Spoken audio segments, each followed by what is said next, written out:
মই একেবাৰে প্ৰতিবেশী নেক্সট ঘৰৰ আমি সৰুৰে পৰাই একেলগে আমাক ডাঙৰ দীঘল কৰিছে কৰিছে খুব অমায়িক আছিলে খুৰী আৰু খুব সহজ সৰল আছিলে তেখেতৰ আজি মৃত্যুৱে আমাক অপৰন্ত দুখ দিছে আৰু আশা কৰোঁ তেখেতৰ আত্মাই সদ্গতি পাব।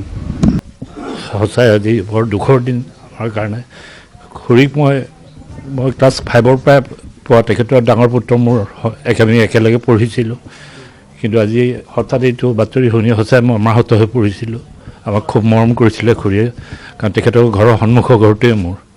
গতিকে আজি এই মুহূৰ্তত মই তেখেতৰ বিদেশী আত্মাৰ সদ্গতি কামনা কৰিলোঁ। আৰু মই ক'ব পৰা আমি ডিব্ৰুগড় সাহিত্য সভাৰ এটি দল আমি আহিছিলোঁ। আমাৰ প্ৰথিত জখা সাহিত্যিক অসম সাহিত্য সভাৰ প্ৰাক্তন সভাপতি ডক্টৰ নগেন শইকীয়া ছাৰৰ সহধৰ্মিনী লাৱণ্য শইকীয়াৰ বিয়োগত আমি ডিব্ৰুগড়ৰ সাহিত্য সভাই অতিকৈ মৰ্মাহত হৈছোঁ আৰু তেখেতৰ প্ৰতি আমি গভীৰ শ্ৰদ্ধাঞ্জলি জনাইছোঁ। তেখেতৰ বিদেহ আত্মাৰ সদ্গতি প্ৰাৰ্থনা কৰি তেখেতৰ চিৰশান্তি কামনা কৰিছোঁ। লগতে আমি শোকসন্তপ্ত পৰিয়ালবৰ্গলৈও সমবেদনা জ্ঞাপন কৰিছোঁ। আমি ডিব্ৰুগড় সাহিত্য সভাৰ সমূহ বিষয়বৰ্গ ইয়াত তেখেতৰ প্ৰতি শ্ৰদ্ধাঞ্জলি নিবেদন কৰিছোঁ।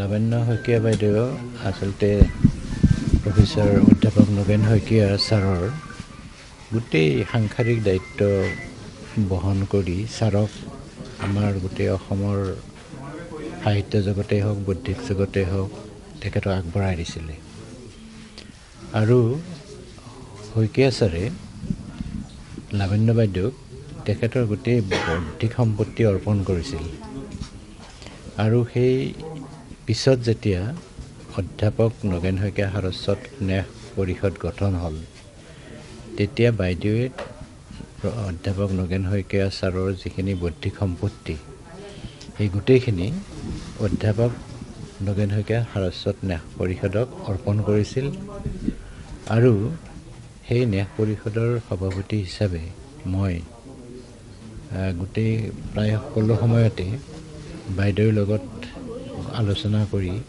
আমি ন্যাসৰ কামবিলাক আগুৱাই নিছিলোঁ আৰু দেখিছিলোঁ যে ছাৰৰ প্ৰতি গভীৰ শ্ৰদ্ধাই নহয় গোটেই অসমীয়া সমাজৰ যিটো বৌদ্ধিক সম্পত্তি ছাৰৰ জৰিয়তে সৃষ্টি হ'ল সেইখিনি সংৰক্ষণ কৰি ৰখাত বাইদেউৰ অতি দায়িত্বশীল আছিলে। তেওঁ সদায় ছাৰৰ এই বৌদ্ধিক সম্পত্তিখিনি কেনেকৈ ৰাইজৰ ওচৰলৈ নিয়া হ'ব সেইখিনি কেনেকৈ সংৰক্ষণ কৰা হ'ব তাকে সদায় লৈ চিন্তিত আছিল আৰু আমাৰ লগত আলোচনা কৰিছিলে।